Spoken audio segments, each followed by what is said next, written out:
Hello everyone, this is POW Ponder on Weather. In this update, we've got a model busting cold front sending in Arctic air, bringing heavy snow, ice, some severe weather, including tornadoes. Welcome back everyone, this is your Tuesday update. We've got a lot to talk about this morning, so let's delve into the details and take a look at the overall U.S. summary.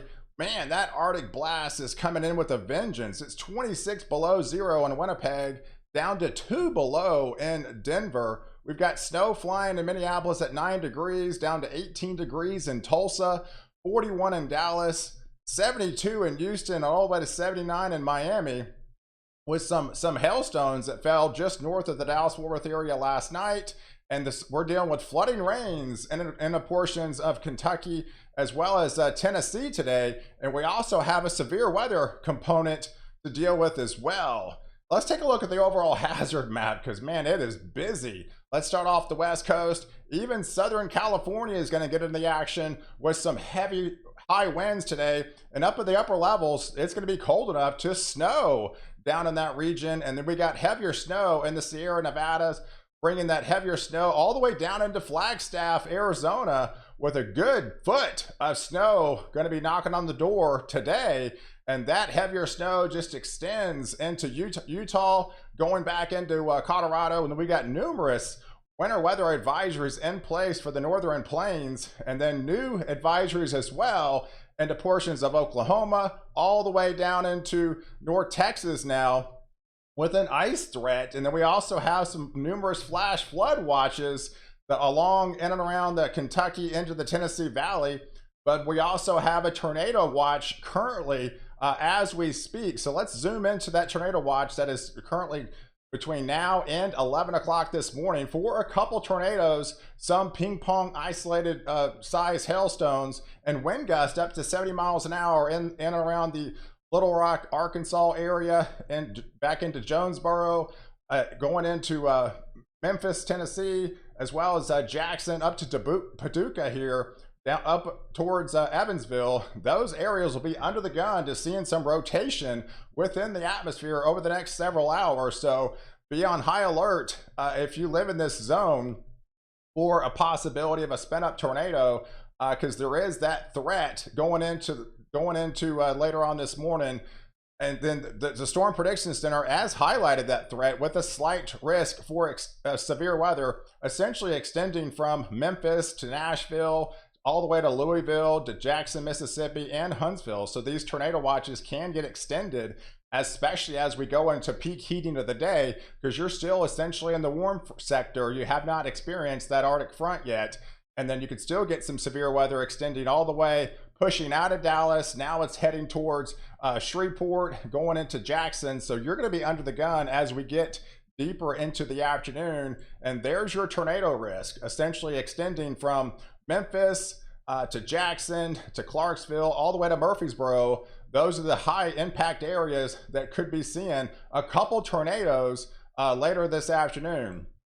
So let's zoom out and let's take a look at the overall model guidance as we move forward. And this is the HRRR, and one thing about this cold front, it has been model busting cold. This has actually been cold, and then some of the models have been displaying, and that's actually pushing the rain and the freezing rain and the snow a little bit further south as it does. And so now we've got that heavier snow that's going to be penetrating in portions of Southern California as we get deeper into the afternoon, but the heavier snow will start to fly in Nevada, going back into Colorado, all the way up here into portions of northern Michigan, with that heavier rain impacting the areas as this Wisconsin here, heavier rain back into Arkansas, going into Tennessee, as then in Kentucky. That's why they've got those flash flood watches in place, with these training convective cells could be dropping up to 4 to 6 inches of rain is definitely not out of the question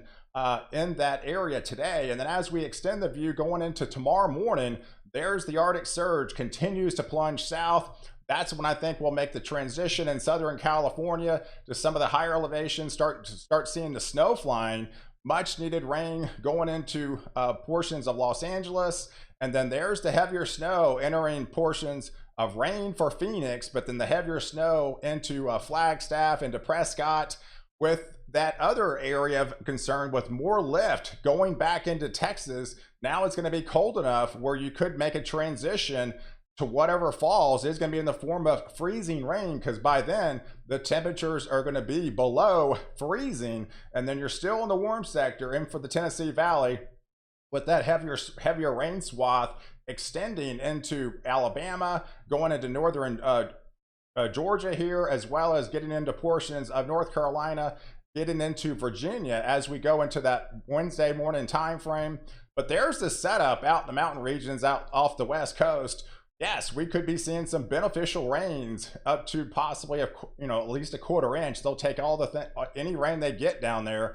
But some of the higher elevations up to 2,000 to 3,000 feet, yeah, you're talking possibly 2 to 5 inches of snow in and around portions of Southern California. So there's definitely treacherous travel down there in those neck of the woods, with that trough really starting to dig in. And there's the cold air. So as we wake up on Wednesday morning, man, we're talking widespread below zero temperatures extending all the way down into Nebraska, with those single digits going into Kansas, teens into Oklahoma, and those single digits enter the Texas Panhandle as well, and then all the way off here at the West Coast too. So this is definitely a significant Arctic blast, and it's a shallow cold air mass, and that's why the models have been having a difficult time to grasp the true depth of this Arctic air, because it sinks a lot faster than what the models actually say. Then plus it's very dense and heavy, and it's shallow.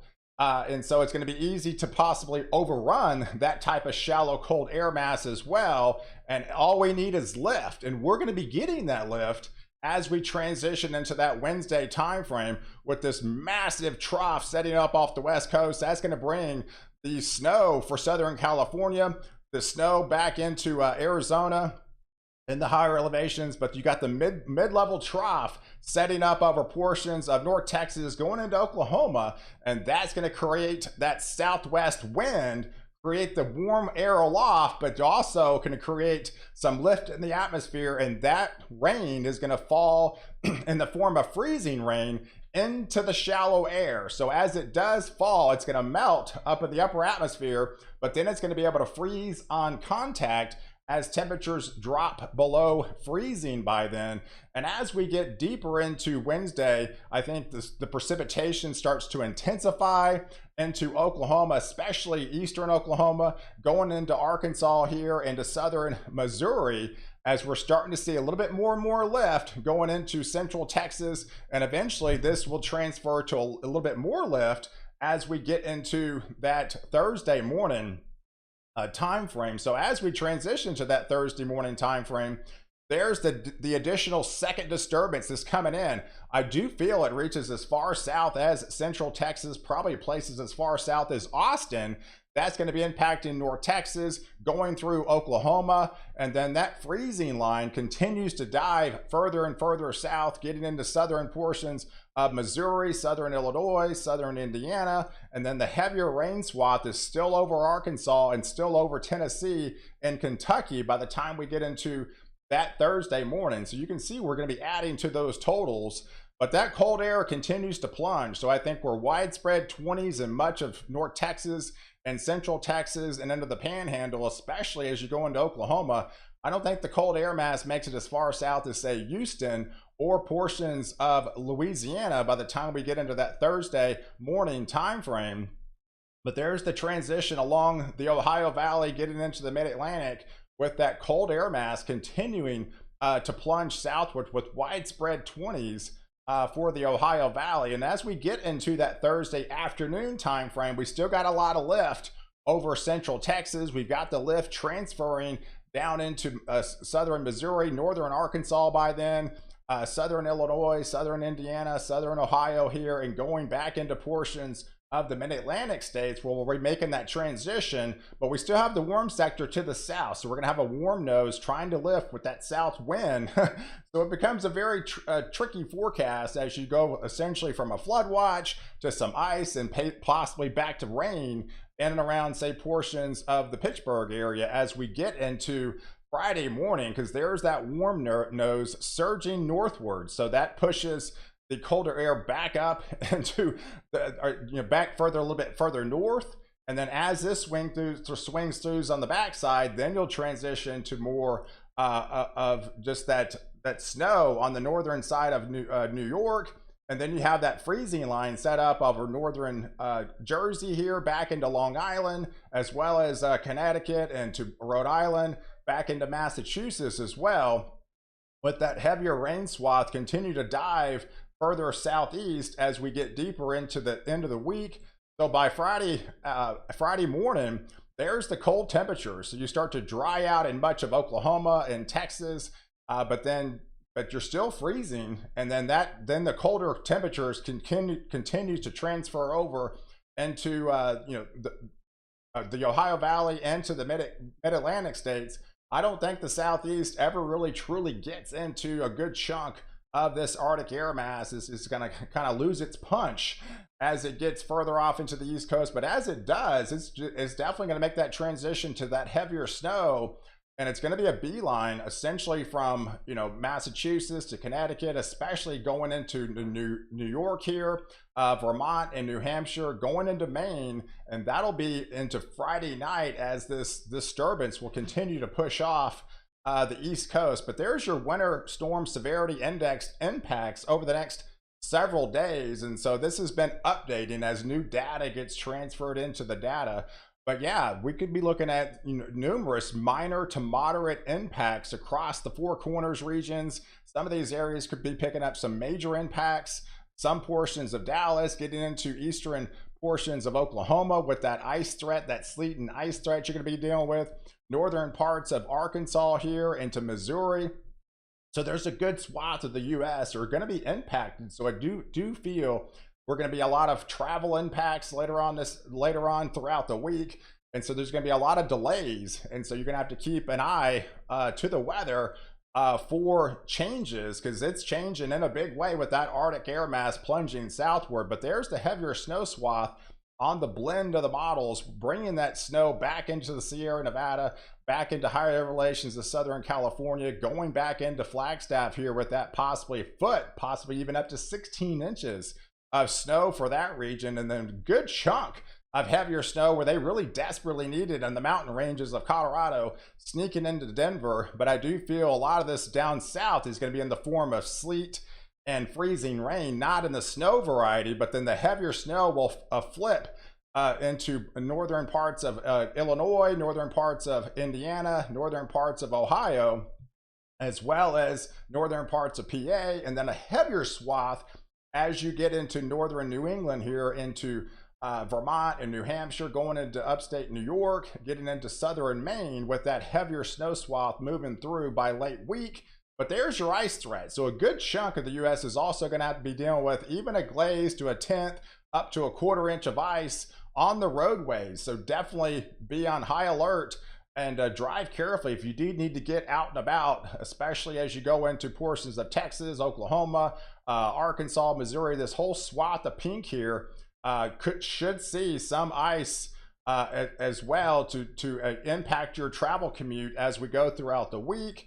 And then there's the heavier rain. So we got the heavier moderate to heavier rain off the West Coast. That transfers to mostly snow into the higher elevations of Flagstaff, getting into Colorado. But I'm definitely concerned as we get into portions of Kentucky, back into Arkansas, northern Mississippi, northern Alabama, of this good swath to say 4 to 6 inches is definitely not out of the question throughout the week. And some of these areas could pick up 6 to 8 inches of flooding rains, and that extends going into West Virginia, and then a little bit lighter amounts as we head into Pennsylvania, and especially as we head up the coast, where a lot of this is going to be a kind of a mixed bag of precipitation with rain, sleet, snow, and some ice. I mean, then the snow is going to be forming on the backside as we get deeper into the rest of the week. So hey, I appreciate you guys watching.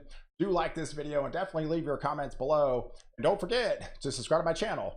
Catch the latest update where I protect you before and after the storm.